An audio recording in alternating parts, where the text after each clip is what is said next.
6 నెలల కింద ఒక లాయర్ గారు చనిపోయినారండి. ఆయన కోర్టులో వాదిస్తూ అందరి ముంగటనే చనిపోయాడు. హార్ట్ అటాక్ వచ్చింది అని చెప్పిండ్రు. అది 6 మంత్స్ అయిపోయింది. ఆ తర్వాత ఇంకొక హత్య జరిగింది భూపాలపల్లిలో.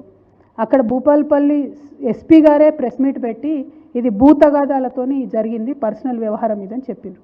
ఆ తర్వాత నిన్న మొన్న దుబాయ్లో ఎవరో వ్యక్తి చనిపోయినారు, ఆయన ఏదో నిద్రలనే చనిపోయింది అనేటటువంటి విషయం ప్రధాన పత్రికలన్నింటిలో కూడా వచ్చినటువంటి విషయం.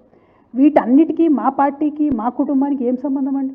దీని వెనుక మేమైతే కుట్రకోణం చూస్తూ ఉన్నాం. డెఫినెట్గా ఇది కేసీఆర్ గారి కుటుంబం మీద కుట్ర తప్పితే ఇంకొకటి లేదు.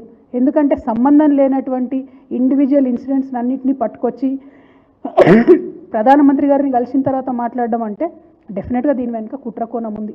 నేనే కదండి డైరెక్ట్ సాక్ష్యం, బలైంది నేనే కదా, నేనే సాక్ష్యం ఉన్నా ఇక్కడ. సో డెఫినెట్గా కుట్ర ఉంది. నేను ఇవాళ ఈ పత్రికను చూపించడానికి కారణం ఏంటంటే నాకు ఆ పత్రిక మీద అక్కసు కాదు, ఈ హెడ్లైన్ చూడాలి.